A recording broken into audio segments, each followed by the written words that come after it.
We're back. We didn't fall off the edge of the planet. We're back with a new episode. We're going to talk about what our favorite things were at RootsTech. And we have a special guest this week. We've got Gena Philibert-Ortega, who is going to tell us what she's reading this week. We're so excited and hope that Gena will be participating on a more regular basis as well. And we'll be right back after this.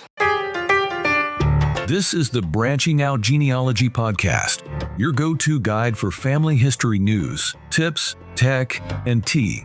Here are your hosts, Elizabeth Swanee O'Neill and Tami Osmer-Mize.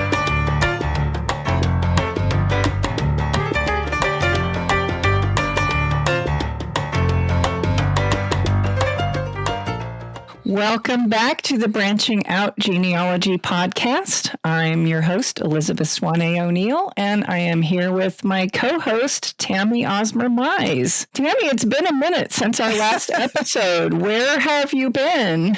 Well, I started this lovely month, actually the last month. Oh my God, time really has gotten away from us. I started out by catching COVID again, and it had been several years. So it took me a good 3 weeks before I could finally even talk without coughing my head off after a while. And then, of course, there's just recovery from that. And then RootsTech. And you've had a million things going on as well. I have. I got sick with some icky health issues. I didn't have COVID, thank goodness. And then as soon as I started feeling better, you got COVID. And so, when there's two of us here, we kind of have to both be on the same page, sort of health-wise, before we can record. And then we were preparing for RootsTech, and I had to turn in all of my RootsTech stuff and get ready for that and take care of a teenage daughter and a million other things. So yeah, it's been a little bit. Yep, life does tend to get in the way of things. I know, but we're going to try to push life aside here and get some episodes recorded for you all out there in listener land. And let's start by following up on some things from, I think it was our most recent episode. Tami, I believe you got some interesting results for your little doggie. I did. So just to recap, we had adopted this dog from a pound about an hour away from here. A friend of my husband's showed him a picture of the dog and he went nutty over it. And of course, I had told him when we were getting a second dog, I said, just not a big dog and not a puppy. So we got a 7-month-old Dalmatian mix. Of course, right? He looks very much Dalmatian, but we knew that he had been dropped off at the pound with a brother. They showed us a picture of him. He was brown spotted. So I was curious what this dog's mix was. And we sent off our DNA test after swabbing the inside of his cheek. He thought he was getting food, so he was very accommodating. It was really interesting to see the results because it turned out to be 58% Dalmatian. So he is more than half Dalmatian. He is 32% American Pit Bull Terrier, which his head is a little boxy, but he still appears far more Dalmatian than anything. And then a 10% American Bulldog. So he is mostly Dalmatian. And those are the only 3 mixes in him. Something that I was really interested in the results, it lists his shared matches. He's got cousins. He does. And he has 2 dogs here that are actually fairly close. And I'm not sure what to do next with this. He has one dog that's a 25% shared match, which I'm pretty sure is pretty close. And then another dog that's a 20% shared DNA match. So first off, I think the 25%, I don't know much about DNA. I'm going to just put that out there. But that seems fairly good and surprising that of all the dogs in the world, especially those that end up in a pound, that someone else would have tested their dog and been. Well, if it's anything like human DNA, 25% would be a grandparent, a grandchild, an uncle, aunt, niece, or nephew. That's close. I mean, to me, that's Very curious. So, it sounds like maybe his one of the grandparents or something had tested, and it sounds like somebody got out of the fence at some point. Well, I think you can message the matches. That's next up on my list. One of the neat things too about this is that it gives a traits report, which is pretty accurate. It says fear of grooming, and he's fearful. He hates getting his nails clipped. A fear of loud noises, and yes, he is fearful. And then let's see, it's got a whole list of behavioral traits: guard dog behavior, non-guard dog. Well, depends on what they talk about guard dog, because he barks at everybody. Is that one the traitorous? No, that. That's the little one. And now my husband, we have a little dog that I want to say inherited from my daughter. Her first baby was 1 year old, and she decided it was a good time to get a brand new puppy. And after a year, realized that wasn't the best idea. And so we inherited this lovely, it's a Shorkie, supposedly Shih Tzu and Yorkie, that was rather pricey on her end. And we're half afraid to get that one's DNA tested. I don't want to find out that it isn't what they sold her. That would not be good. But this was really fun to get this other dog, his personality traits. And now, like you said, I need to contact the match and find out approximate age, and then we can kind of determine that sort of thing. But that's pretty cool. I'm not having as good of luck with Piper, our new dog. We call her the bitey monster, which should tell you a little bit about her. She's like all teeth everywhere. And we tried doing it yesterday. We've been sort of scared because none of us wants to get bit, but we couldn't even get it in her mouth. She went absolutely nuts and started squirming like crazy, and we just finally gave up. So I don't know what we're going to do about this. Maybe the vet can help us, or the groomer or something. Oh, I bet the groomer, they're so good or the vet, people that clean their teeth, Yeah. Well, I'd hate to have to put her under anesthesia just to do a DNA test. But man, this dog is crazy. So yeah, that didn't work so good for us. Well, that's all I've got on this one for now. Elizabeth, you had received one of your BIRLS orders the last time we talked. Have you gotten any more, and you want to talk a little bit about that? Well, I think last time we talked, I had put in about half a dozen orders, I think. I did one, I think, the day after Christmas, and then that whole week after, I think I kept submitting like a couple a day, and I need to go back and figure out how many I actually ordered. So for those of you who didn't hear the last episode, these are the BIRLS records that Reclaim the Records recently put out from BIRLS.org. It's Beneficiary Identification Records Locator Subsystem. Right. And it comes from this index of more than 18 million deceased American veterans who got veterans benefits after the Civil War. So it wouldn't be your Civil War and earlier people. It would be like World War I and coming forward. So I had put in these orders, and there was one, I think the first one I put in was for a collateral ancestor who served in World War II as a pilot, and he was taken as a prisoner of war. I believe he was shot down in Romania, and he ended up in a Nazi concentration camp, or a Nazi prisoner of war camp, I should say. So I did get the letter in the mail saying that they got it and they would be processing it. You may get one that says that they can't do it or whatever, and then you can appeal that. But this one said they would do it and it would be coming, and so I sort of forgot about it. And then a few weeks later, I got a DVD in the mail. And I popped it into my computer, which still has a DVD player. My laptop does not, and some of the newer computers don't. And it turned out to be this file of paperwork that was I think it was about 450 pages. And I wasn't going to read it all because I was busy, and I thought, I'll come back to it later.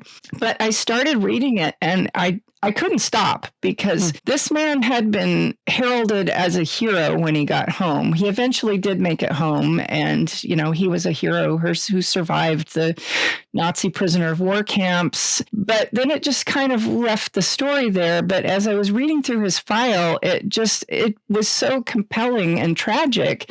His life was ruined. He had, they didn't call it this, but he suffered from severe PTSD. He couldn't hold a job, and his life life was, he went on to get married and have kids and all that, but his life was ruined and he wasn't getting mental health care that he needed. Actually, I was talking with some people about this over the weekend about how we didn't know very much about soldiers' mental health back in the day. But long story short, this really gave me a different perception of not only his life, but just World War II and what they suffered as a whole. Even not being on the combat lines, being a prisoner and being tortured. And we don't hear about those things so much. We just hear about what heroes they were when they came home. I couldn't stop reading it. It was absolutely worth ordering this file. What you received, was it like medical records? Were they letters, information that he had written? Was it handwritten documents? What kind of documents were you getting piecing the story together from? It was all of the above. It was a big, long PDF file that they had put on this DVD, and it was medical records from when he had been seeing the doctors at the VA or whatever it was called back then. There was information on his wife and how his wife died. There was all kinds of really, really personal information. They give you this warning that says that they will redact information that's really personal. And as I was going through it, I was thinking, wow, why this is really personal. Why wasn't it redacted? I don't know how they determine what they're going to redact, but there were some areas that were redacted, like I guess like a social security number. Like I can't find that somewhere else. Obviously, I had it when I made the order, so.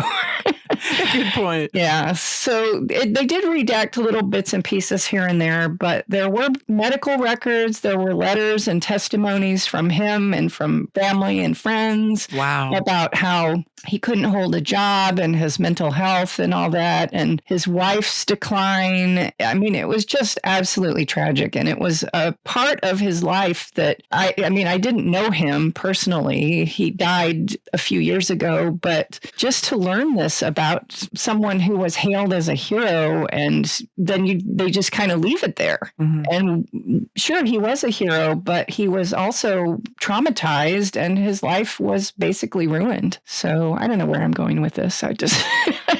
It just was very moving to me. That's awesome, because there's so much information. Like, where else are you going to get it but from that sort of a personal file, unless someone has kept a detailed journal that you end up getting your hands on, right? It was kind of like a detailed journal, but it was medical and mental health and just a lot of information that you aren't going to find anywhere else. So if you find anybody in this BIRLS index, I strongly suggest that you fill out the facts form and send that in. It will take a while before you get the paperwork back, but it's free, so it's not like it's costing you anything. And just see what you get back. You might get something that's really amazing. And do you have to have their social security number to submit the request? You don't, but you need to have some kind of they have the person in the index, but they want you to add any additional information that you know about that person, just so they can make sure that they have the right guy, I guess. Okay. So I had some extra information on him and I put it in. Well, that's not, now I'm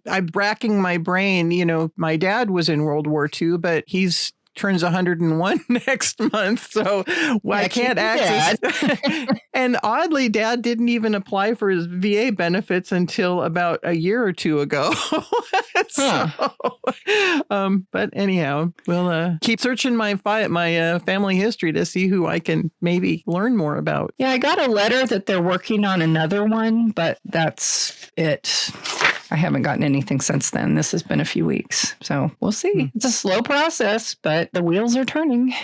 So today's episode, we were going to talk about a RootsTech wrap-up. We spent a week and a couple of days in Salt Lake City, and we attended all 3 days of RootsTech, and we're going to share with you some of the things that we found out, some of our favorite things. As always, RootsTech was absolutely amazing, in my opinion. One of the wonderful things about about it is that the recordings from all those keynote sessions and just hundreds of classes are available online still at rootstech.org. So you can go in there, create your playlist, and listen to the courses and listen to all of the wonderful information that was available to be learned. And they usually say it'll be up for a year, but I think we've also found that they just don't ever take it down. So, but in general, everything is still available there. But Elizabeth and I are going to talk about a few of the things that caught our eye, little points of interest that aren't maybe necessarily as available. So, Elizabeth, you want to start out here? I think probably my favorite feature of RootsTech every year is the relatives at RootsTech. And this kind of is time limited. You need to get in there by April 11th before the feature goes away. And they said this year that 474,657 people opted in to participate. And there are 214 countries represented in relatives at RootsTech this year. So, Tami, how many relatives did you have? I had a grand total of 77,802 relatives. Wow. It was always fun to see. There were new ones that I hadn't seen before. The closest I had was 1 4th cousin. I had 3 5th cousins. I had lots of 6th cousins, 7th cousins, and beyond all that. It's always really fun, though, to me to go in and find out that I'm related to people that I know, related to friends, related to speakers that I put up on Conference Keeper. Brian Reinhardt, who speaks on military records. Oh, yeah. He was in my results, and I went and found him and met him. So that's really fun, too. It also reminds you of how much more research you have to do if you don't have these 77,000 people in your family file yet.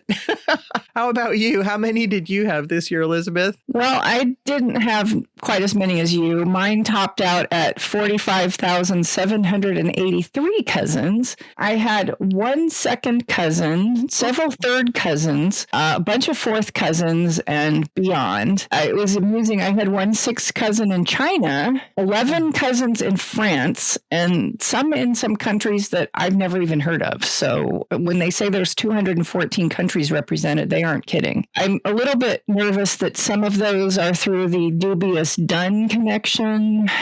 Whoever made this connection on the FamilySearch family tree, Godfrey Booker Dunn, I do not believe is the father of Samuel Marion Dunn, folks. I don't think it's possible, and I am working on a case study to prove who the actual father is. I have some good DNA matches, and not to anyone named Godfrey. I just popped your name into the search feature at Relatives at RootsTech, and it looks like we are 10th cousins once removed. And this is not on the dubious Dunn connection, so maybe, I don't know. Who is our shared ancestor? Someone I've never heard of, George Bauer. Yep, he's got to be in my file, but I am not. I hadn't made it all the way back to this guy, so I cannot confirm or deny whether that's a factual connection. But I just thought it would be fun to find out, and there you are. That is fun. I do have a post on my website, Heart of the Family, about using relatives at RootsTech, so if you want any tips on how to use that, be sure to take a look at that. So Tami, I was busy doing speaker things, and you got to go to more stuff than I did. So you went to the Global Tech Forum. What did you find out there? I did. That was the FamilySearch Global Tech Forum, where they talked about all of this neat stuff that's going on over at FamilySearch. And even before I get into this was kind of cool. I love sharing tech stuff. So I took my notes old school with a pad and a pen.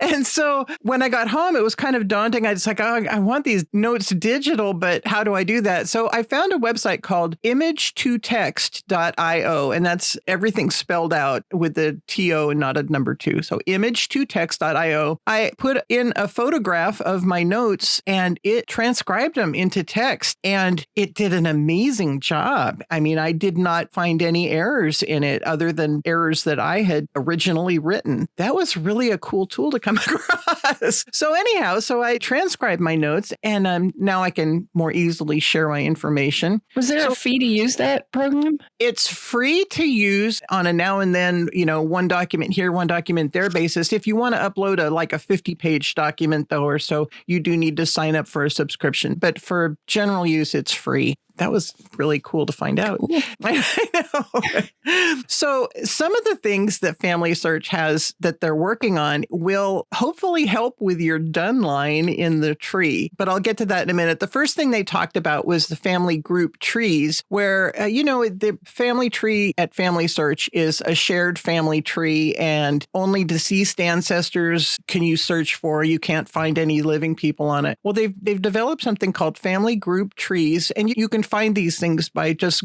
Googling FamilySearch family group trees, and it'll take you to all their information. But within that, you can create a group and invite your family. And then everyone that you have in your family group will be able to see all of the profiles that you have in there, even the living ones, so that as a family, you can add memories and stories and photos while they're fresh in your mind, instead of having to wait till someone's died before you get them added, as long as they're living in your group. So I thought that was kind of a cool thing. And those all stay private within that group, I'm assuming, until one person is deceased and then their memories become public like most everything else, but I'm not entirely certain on that. So here's what is going to possibly help with your done line is they spoke quite a bit on the integrity of that FamilySearch family tree. And they've been very concerned about, bad merges and unsourced information and that sort of stuff. They're developing all of these tools. They've got tree integrity, and they talked about that a lot on how there's new merge tools and new AI that goes in to determine whether there are sources added to profiles. Currently, this tree has 1.6 billion profiles in it, and so that's a lot. So Robbie Parker is the tree product manager for FamilySearch, and he also, along with speaking in brief in this tech forum,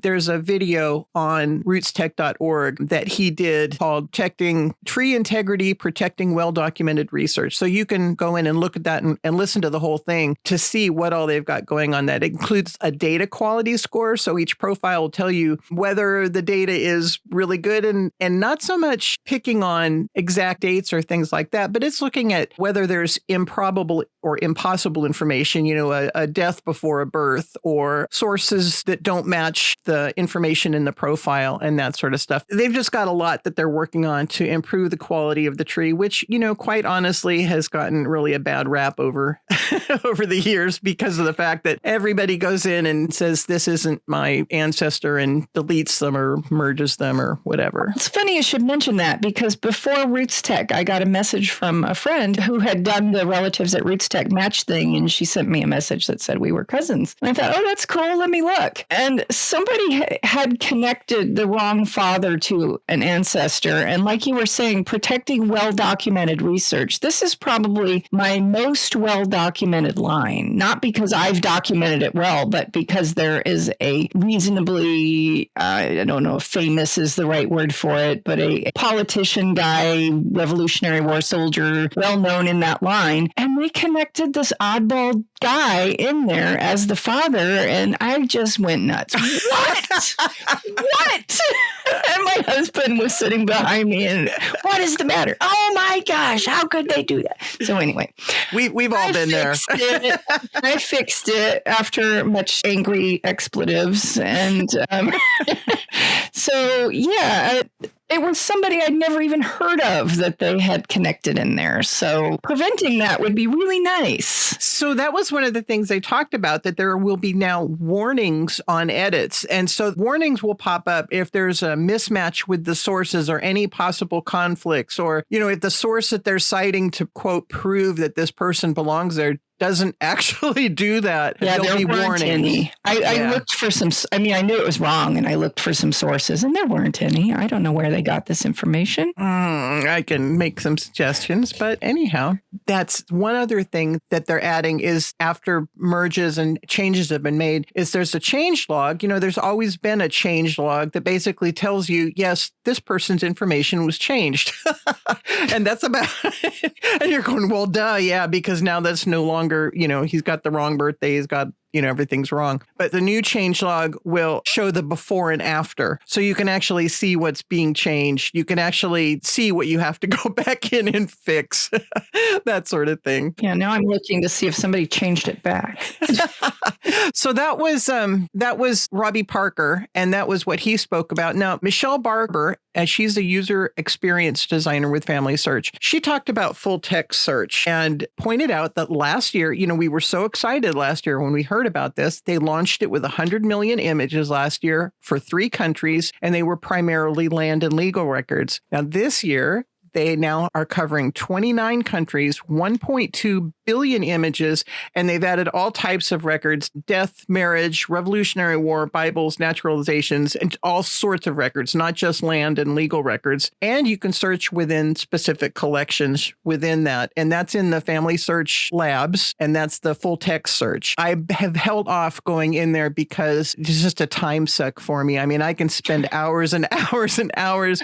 I get so excited over a land record, and then reading through all this stuff. And then anytime there's new records available for your ancestors, it's always exciting. Like you with the Birls, right? It's like, I want to read every word because this is exciting. Another thing, Craig Miller spoke about the new AI help chatbot that's also in the FamilySearch labs. And at first I was very excited about this until I tried it out, and it just did absolutely nothing. So I was actually more annoyed. And quite honestly, I received better results if I Google my question rather than using their chatbot. So perhaps that will continue to improve. That would be nice. It's supposed to remember your previous questions. That was something they pointed out that it did. So I had asked a question about how would I go about locating the parents of Milo Allen, my guy, gave his birth year, the possible location, and it gave me basically nothing back. I'd said he was born in Wyoming County, New York in 1818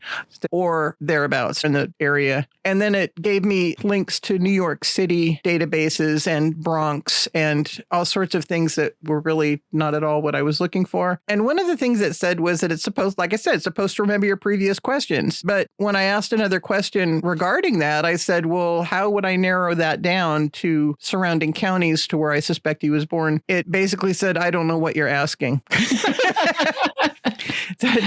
Great. Thanks. Aww. Thanks, but no thanks, like I said. But these are all in labs, and they are all, like everything FamilySearch does, especially when they start out with the experiments. They either improve them to the point that they're absolutely wonderful, or they just go, this isn't working. We're not going to go on with this one. So who knows? So that's what I learned at the FamilySearch Tech Forum. I really enjoyed it. I wish I could have been there. Another of the sessions that I attended was the Industry Highlight Forum, and this was from industry leaders that aren't necessarily genealogy specific, although their products are definitely something that genealogists use. The first fellow that spoke was Stephen Nielsen from Adobe, and I was really interested in this. They talked a lot about the new AI tools that are in Photoshop and that sort of thing, but really what he spoke most about was the importance of recognizing AI in photographs. And I don't know about you, but I get really tired of seeing photos posted on Facebook that are just so obviously AI, and then they have a million comments about, oh, that's so beautiful, and oh, look at how cute those little babies are. And, and it's just all horribly wrong. So what they've co-founded, Adobe has been part of this called Content Authenticity Initiative, and it embeds invisible watermarking, fingerprinting, and metadata into digital images that notes the image history, who created it, and any edits that were made. And that's data is securely embedded into the photo that can't easily be altered or removed. So your casual photo enthusiast won't be able to go in and alter that, and it would be obvious if something were changed and altered via AI. And when I did a little bit more research on that, I found that other people who are partnering in this initiative, this Content Authenticity Initiative, include Leica, Nikon, something called the Proof Mode camera, and Qualcomm, which is going to help embed all that technology into smartphones. So I hesitate to say this, but I suspect that a large percentage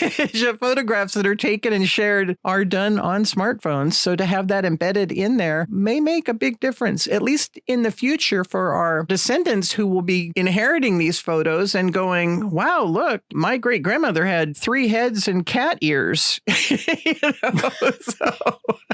But these tools will help them go, oh, but look, that was a Snapchat filter or that's been altered by AI. So that was really kind of exciting, that part. Then Yuri Gonin, the Senior VP Product Management for MyHeritage, of course, got up and he spoke on a lot of wonderful things that MyHeritage has coming and things that they just announced, which is the Cousin Finder, which is just a real simple way to list your cousins, and that doesn't include DNA. It's just based on your tree versus somebody else's tree. And you can just go into the website and pull that up and print out that list to see all your cousins that are there on MyHeritage. I have to do that. I need to get my tree on there. It's in the Discover section on the main page, which is pretty cool. I pulled it up and it was kind of surprising. I didn't realize a lot of my cousins that were in there. It tells you how you relate and that sort of thing. It's both on the app and the computer. Oh, and that was something else that was really exciting. MyHeritage has updated their app. So their phone app now more closely resembles the website app. That's something I really appreciate because, you finally figure out how to do something in one spot and then you go to the other platform and it's completely different. So I really appreciate that MyHeritage has done that. Somebody else that spoke at this focus group was Laren Brown with Storied. Now, we heard from him at a breakfast that we attended, and they spoke about Storied. And Storied is one of the many platforms that help you record and print books of your memories or a loved one's memories with photos and lovely printing and that sort of thing. But one of the things that we took away from the breakfast, he didn't talk about it so much in this presentation, but I want to just go back to that breakfast that we attended.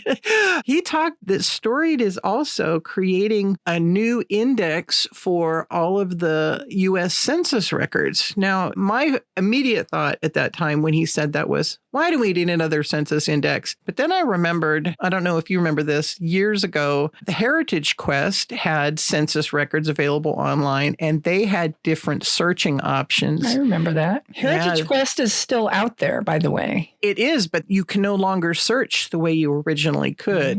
I think Ancestry, whoever bought them, switched over the searching to their way of doing things. What I loved about the old Heritage Quest method of searching was you could search for all the males in a given county that were between the ages of 12 and 18. So if you suspected that your guy was misindexed, that he was indexed wrong, or that you had the wrong name, or they wrote the wrong name, you could at least narrow that area down based on age and sex or, things that you can't really sort by now. I talked with Laren from Storied after the breakfast about that, and they were really excited. They thought, oh, that'd be great, because as I pointed out, if you're going to go to the effort of making a new index, give it something that the others don't, make it even more useful than some of the other indices. So that was exciting to me. I'm looking forward to seeing what they do with that. Also in this forum, Paul Allen, who was one of the founders of Ancestry.com, has started a new program called SOAR, SOAR, and it extracts genealogy data from stories. He says it will transcribe recordings, and it's FamilyScribe is the name of that product. Now, I had gone to the SOAR website after that, and they have all sorts of stuff that they're doing in there. So it was really kind of hard to narrow down onto one thing. So here's another one that we spoke to,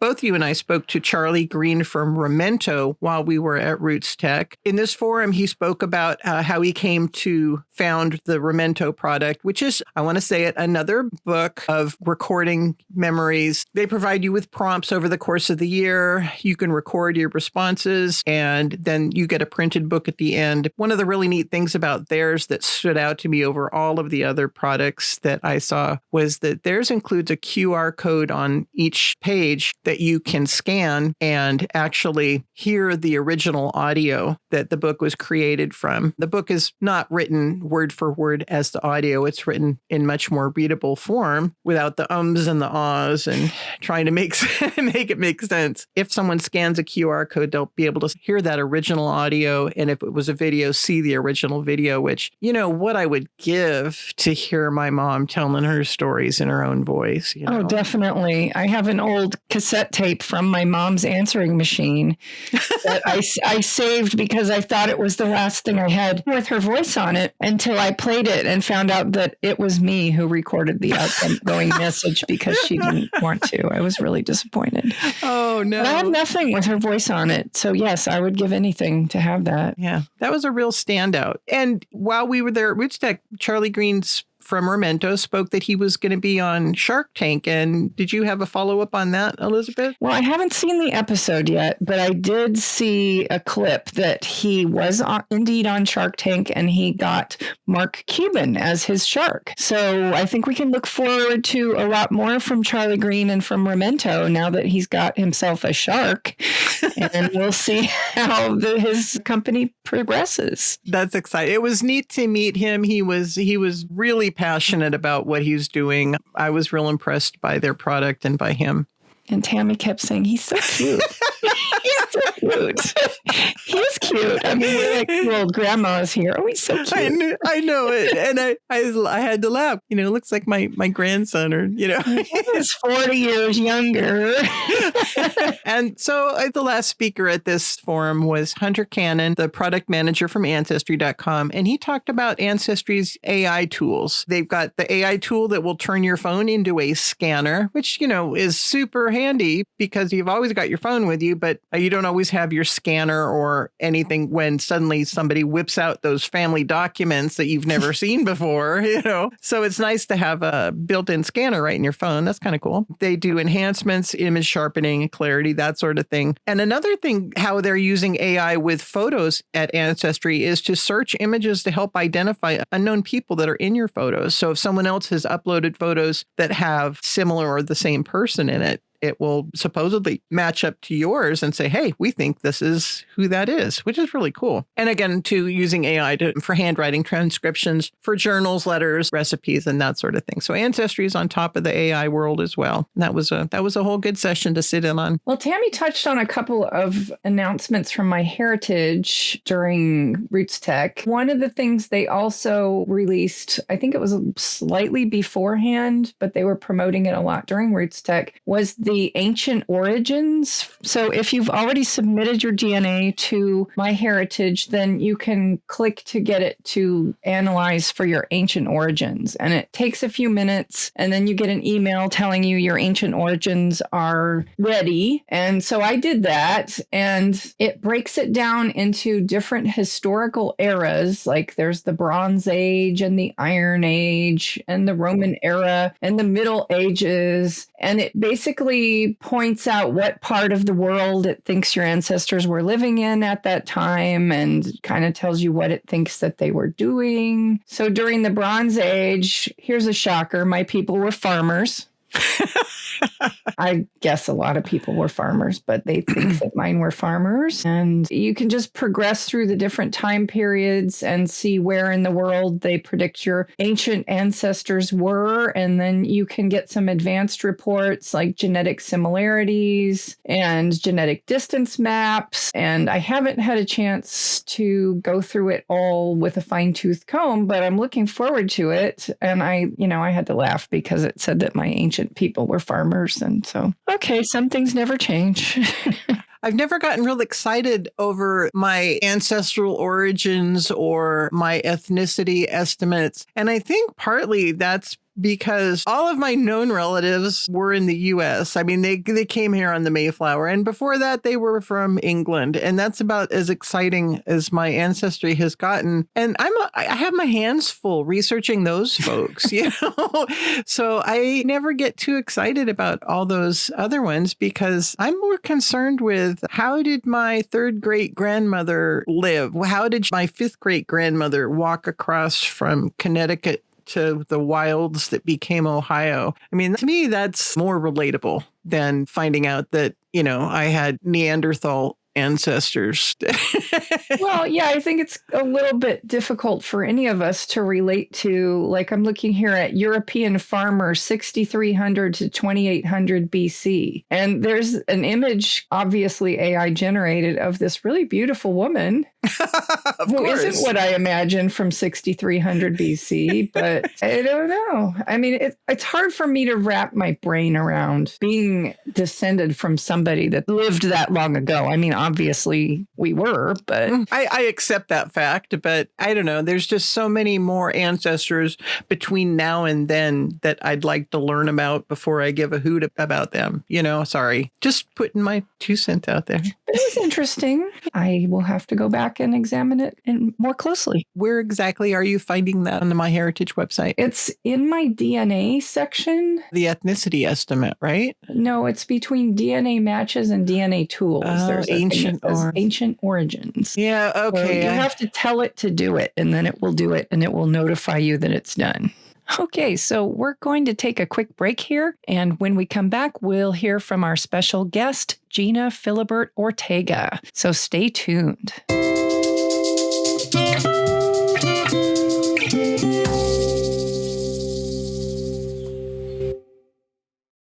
The Branching Out podcast is pleased to be sponsored by VividPix. VividPix offers a full range of products and services to help you preserve and share your cherished family photos and memories. So, Gena, welcome to the podcast. We're so happy to have you join us. Thanks for inviting me. It's great to be here. So, last week, we saw you many times at RootsTech. Can you tell us about your experience there? Wow. So, I haven't been to RootsTech in quite a few years. I mean, let's just say it's ginormous, right? There's so many people there. And the exhibit hall, or Expo Hall, which is where I was the whole time, was like a combination of new services, old services, and a playground. So there was a little bit of everything, right? Yep. And a lot of walking from one end to the other. Yes. I liked that they had kind of those separate spheres where, there was a section where there were musical performances. There was, I never got to see the typewriters. FamilySearch told me there was typewriters for people. Oh, I know. Yeah, there was and old tech. phones, too. Yeah, I never saw Rotary. that. Yeah, so that must have been way over there, and I just never saw it. They had this large, kind of board thing that people could use those markers, whiteboard markers, and color in. I thought that was a great idea the kids loved it on Saturday, but I think a lot of adults liked it too because it was a nice way to kind of chill out because it's a lot. It is a lot. So what were you doing in the Expo Hall? What were you there for? So I work for NGS, the National Genealogical Society, and I have 2 jobs with them, but one is co-manager of GRIP, which is GRIP Genealogy Institute, and Christy Sexton is the other co-manager. So I was there to tell people about GRIP. I also do social media for NGS, so I was interviewing people and, just walking around. I saw some of that. I got interviewed even. Yeah, I interviewed Tami. So I interviewed her about Conference Keeper because a lot of people don't realize that is a service of NGS. And she does a fabulous job and people need to take advantage of it. Oh, thank you. Thank you. She says humbly as she was taking pictures of people looking at Conference Keeper. I did. That was really exciting to me. So you were there, you were talking about GRIP while you were at RootsTech. Do you want to just tell us a little bit about what's coming up for GRIP this year before we dive into anything else? Absolutely. So GRIP is a genealogy institute. We offer 2 weeks. 1 week is virtual, and so you can attend anywhere. And the other week is debuting this year at the University of Pittsburgh. It used to be at another college, but now we've brought it to the University of Pittsburgh. And so that's in June and July. So virtual is June, July is in person. It's the opportunity to learn a topic in depth. So you get 18 sessions with a coordinator and his or her instructors, and you spend 4 sessions a day learning about that topic. So, for example, I can't name all of the different courses. I don't have them memorized, but we have everything from Chinese genealogy, which is virtual, to U.S. military, which is also virtual. We have an advanced German course at Pittsburgh. We have a legal course with Judy Russell at Pittsburgh. We have a mining course at Pittsburgh. We have a migrations course. So it's a lot of interesting topics. Some of them are going to add to your genealogy, and others are going to teach you how to and methodology. So it's a really good opportunity for people to go the extra mile. You know, you go to RootsTech and it's great, right? You go to whatever sessions are of interest and you go see the Expo Hall and all of that. But an institute is different because you're focused in one class where you just study that topic. And so it's a different experience. I took my first institute courses with GRIP last year. I did the virtual and I did Paula Stewart Warren's Digging Deeper, and it was fabulous. I felt guilty spending that much time on myself, giving myself that whole week to learn and to literally dig deeper into research and education, and it was absolutely wonderful. And so this year I'm really excited because I'm taking one of the in-person classes. This will again be my first in-person institute. That's so right. You're so right. I mean, I run Conference Keeper, and there are 2,000 events on there at any given time and lots of webinars. And I do take a lot of webinars and a lot of classes, but there's something about a long focus like that for a whole week. It's just fabulous. It is. And, you know, you mentioned Paula's course. She has a course this year that's virtual as well. And, you know, we have so many opportunities in genealogy, right? We have webinars, we have conferences, we have society presentations, and they're all great. This really takes your research the next step because you're focusing on it.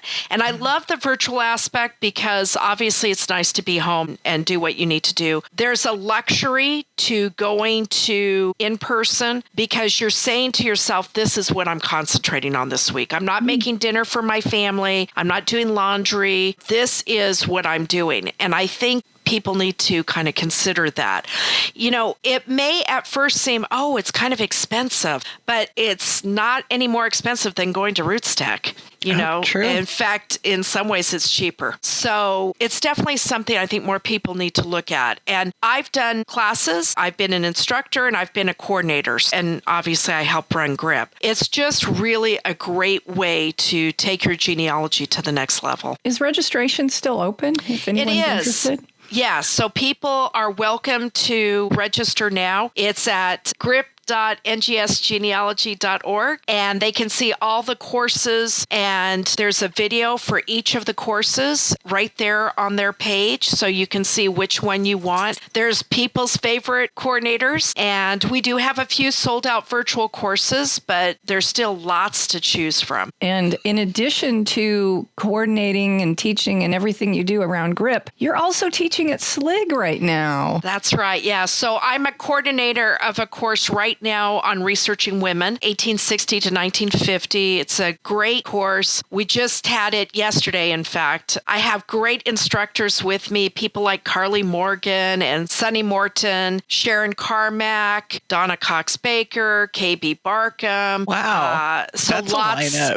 Yeah, so Marion Pierre Louis. There's one person who isn't a genealogist, Cara Mae Harris, who's going to talk about food. So we have a really great lineup. Oh, Amber Oldenburg, I'm missing people. But we have a great lineup of people who are passionate about their topic, and they're bringing it to us so that we're getting a full look at what do we need to consider about women historically.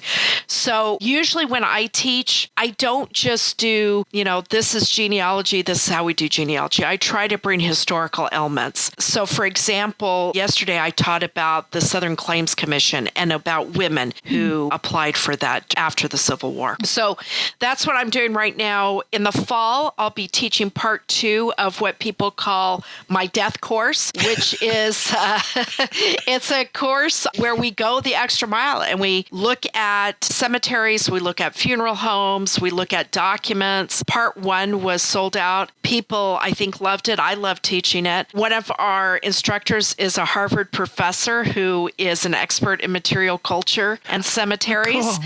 And she's the vice president of the Association for Gravestone Studies. So we have some great people teaching in that as well. And I think that registration opens in June. Well, Gena, we invited you to to give a segment on what you're reading. But before you tell us what you're reading, I'm dying to know how you ever find time to read. Exactly. With everything going on. I mean, every day you're sharing practically a new book that you've read. How do you do it? So, I make a conscious effort to read every day, and I try to carve out an hour. That doesn't always work out for me, but on the weekends, I can typically do a little bit more. I also usually have more than one book going because I have a few book clubs. So I guess one of my biggest recommendations is stop watching TV, right?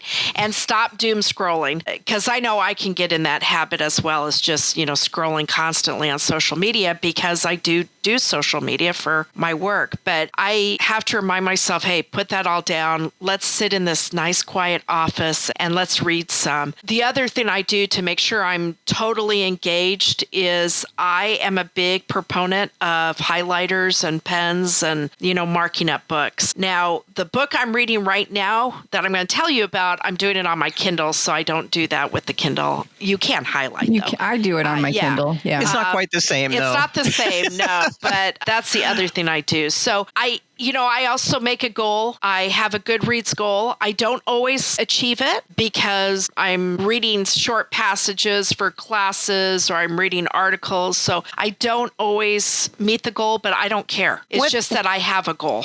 What is your annual Curious goal now? Well, right now it's 80.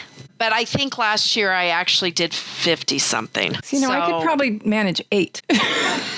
Well, but you know what? That's okay. What I tell people is just have a goal. I don't care if it's 3. We need to, in my opinion, so this is me on my soapbox, we always need to be reading because that's how we get a break. That's how we learn new things. That's how we gain empathy. There's so many advantages. I think it's good for kids to see adults read. Now, I'll tell you, the dirty secret at our house is my kids aren't readers. My one does sometimes, but not a lot. But they always saw me reading, and so they know it's important. And I grew up with a mother who read constantly, so it's an important part of my life. Well, I aspire to that.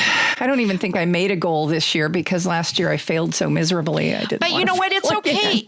But you know what? I think it's okay if you fail. In fact, I have friends who they read like 100 books or something, and there's nothing wrong with this. They're doing a lot of audiobooks.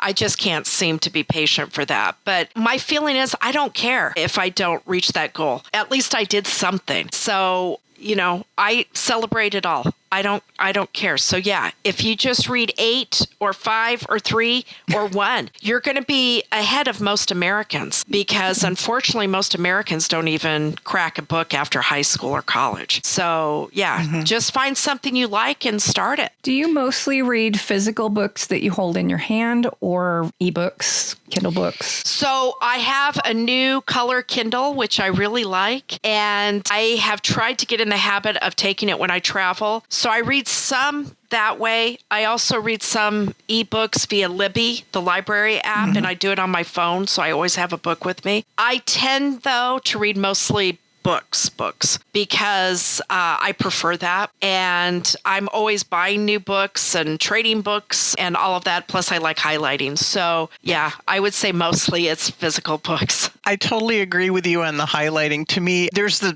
faction of people that think a book should remain pristine. Yes. And then there's our group that believes a book should be completely consumed. You should be able to just eat every word on the page and mark it up and write your notes. And I love doing that. It also helps engage your brain, and it encourages learning when you're writing and summarizing things as well. It does. And I like that word consume. It's my book. I bought it, unless it's a library book. So if I want to write in it, highlight it, dog ear it, I do it, especially if it's a book that I'm going to refer back to. I don't do that on everything, especially if it's like fiction and I know I'm going to trade to the library or something. I may not do that. But yeah, books that I know I'm going to keep, I do stuff too. I have no problem with that. I really love that you share a lot on social media about what you're reading, what you've read. And I just can't wait for you to tell us about what you're currently reading, which is why we've invited you here. You always have the most interesting books that I've never heard of. So do you want to go ahead and tell us what you're reading today?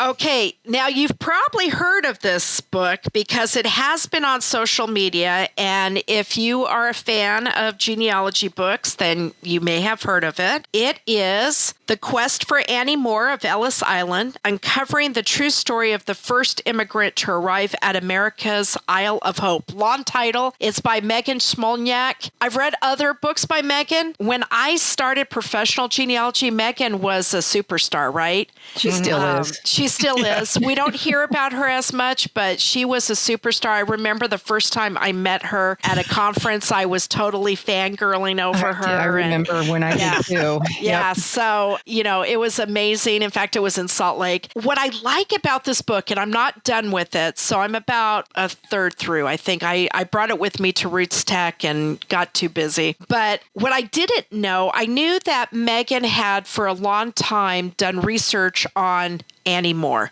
So Annie Moore was like the first person who arrived at Ellis Island. She was a teenage girl. She was with her two brothers. I had heard the story from Megan before. I think it's in one of her other books, and she had written about Annie Moore. What I didn't know is that there was another Annie Moore. It's the same name problem. And so this other Annie Moore got credit for being that Annie Moore at Ellis Island. And so she talks about this same name problem. She talks about how she solved it. She knew that it wasn't the right Annie Moore, but she had to solve it. And so she talks about that. So it's an interesting story from the aspect of history and Ellis Island, which so many genealogists are familiar with, but maybe not know the background. And then what do you do when you have somebody who has such a common name and you're trying to research and other people think something totally different that is incorrect? Well, I'm going to have to put that on my Amazon list. I secretly stalk you on social media.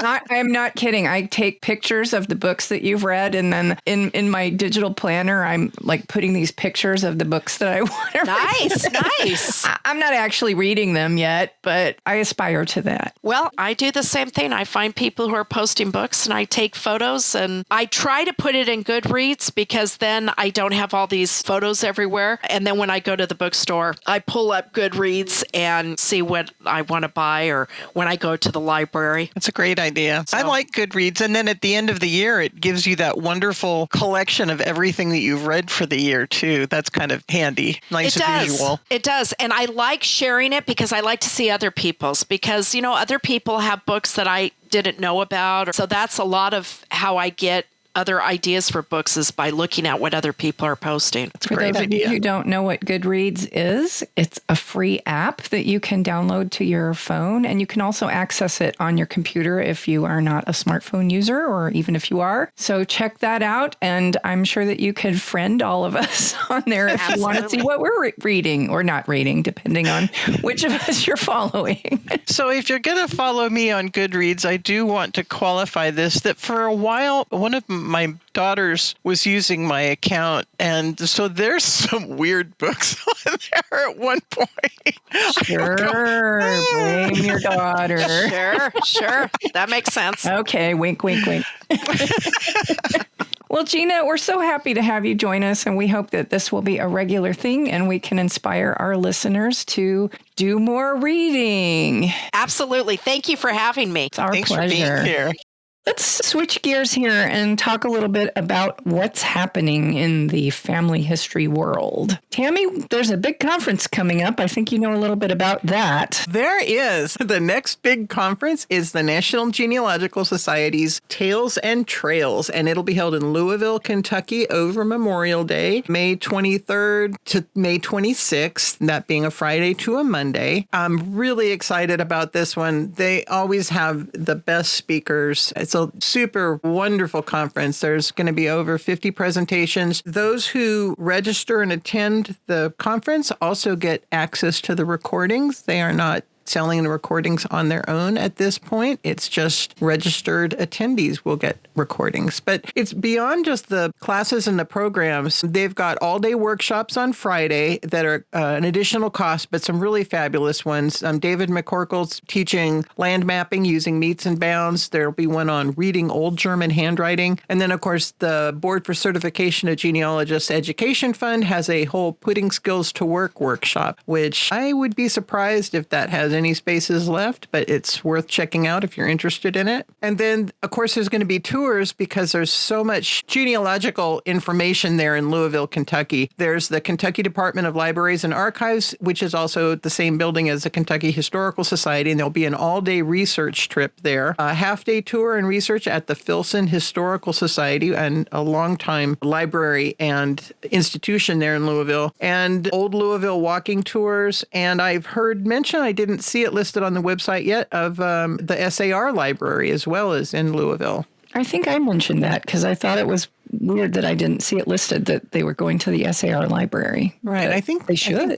I think they're one of the sponsors of the conference. I think you're right. I think so. So, aside from that and the classes, make sure you send a delegate so that they can attend the delegate meeting. There's the SLAM showcase, and the SLAM is Societies, Libraries, Archives, and Museums, where these organizations submit projects that they've been working on to help inspire other societies, libraries, archives, and museums to move forward with projects of their own. So there's really a lot there for everybody. I think it'll be a great time of year to be in Louisville. It's going to be pretty. The weather should be nice. And of course, you get to see all your genealogy friends. To me, I just love that part of it. So, well, you're going for sure. And I'm trying to get permission from my accounting department here at home. That would be my husband to also come to the conference. So I hope to be there. We'll see. I can't imagine a conference without you.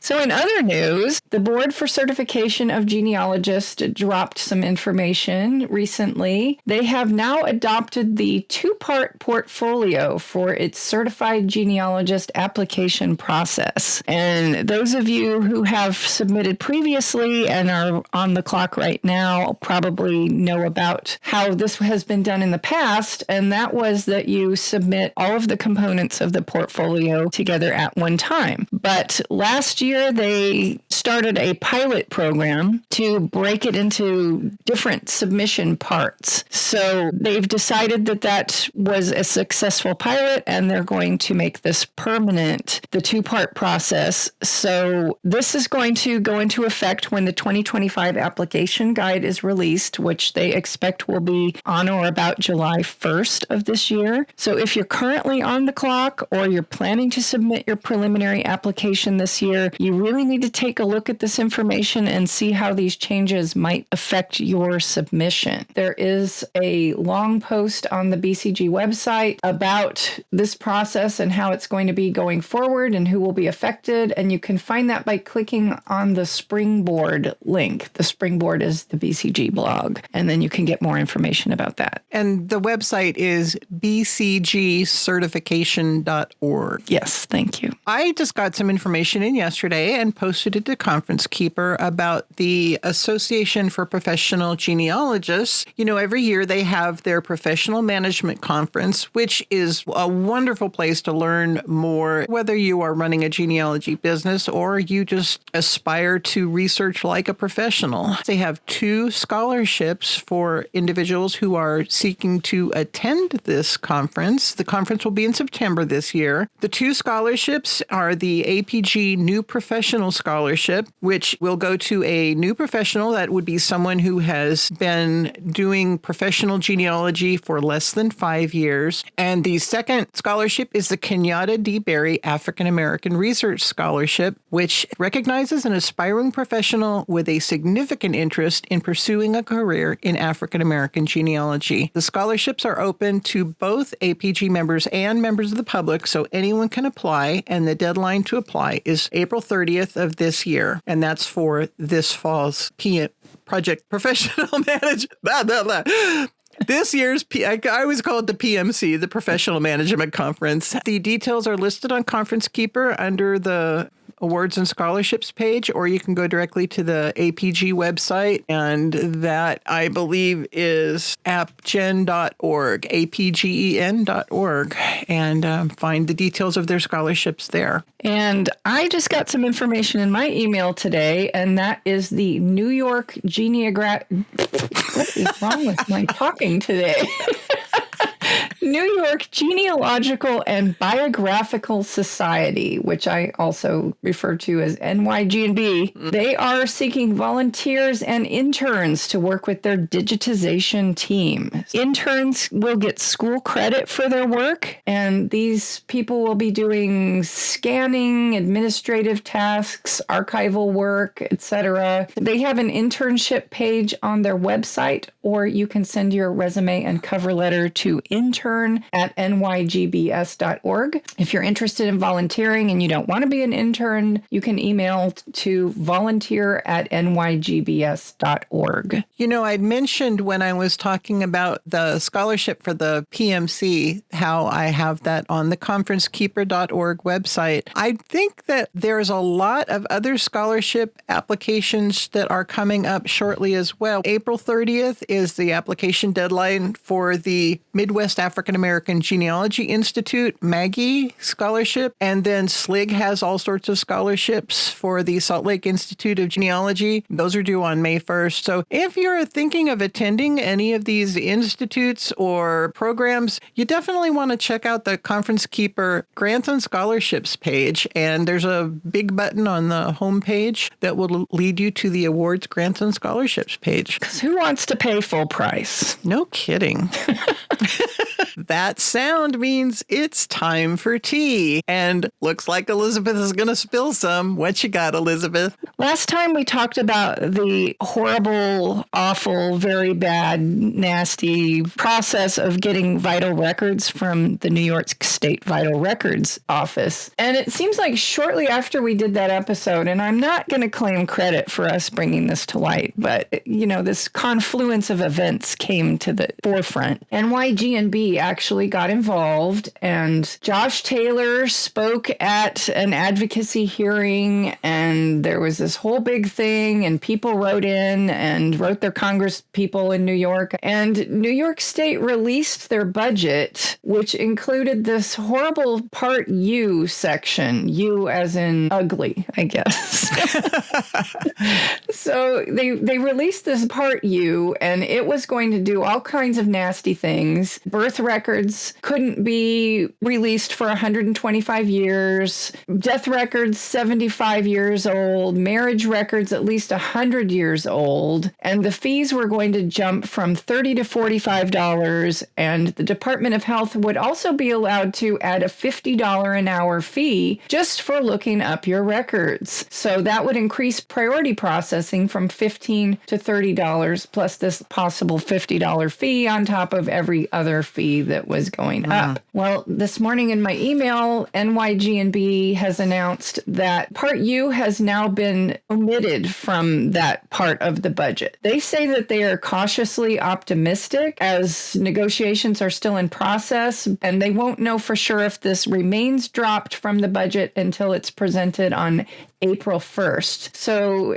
NYG&B is on it, and they are monitoring the situation, which went from ugly to even uglier with this Part U. And hopefully they have gotten the message that we genealogists are mad as hell and we're not going to take it anymore, and they aren't going to bring this part back. So it got worse, and then it may have gotten better, and we'll see how this proceeds. To be continued. So Tami, what have you got? Well, something kind of near and dear to my heart is the Second Life chapter of the Association of Professional Genealogists, which I was instrumental, shall we say, in organizing back in 2009. And in 2012, the chapter received the coveted Golden Chapter Award from APG for innovation. At the time, the Second Life chapter was the very first virtual professional genealogy society. It was before COVID, this like 2009. That was a long time before COVID and all. Before anyone knew what Zoom was. That's right. And at the time that we got this chapter started, there were people that I was speaking to that were interested in genealogy, the professional and non-professional, from not only all over the world, But then there were people that were caretakers and couldn't attend meetings because they needed to stay home. And at the time, I was living in an area where my nearest APG chapter was over 4 hours drive just to attend a meeting. So it just seemed like a really good idea. And it had always been a great place to share ideas and discuss professional genealogy, whether you are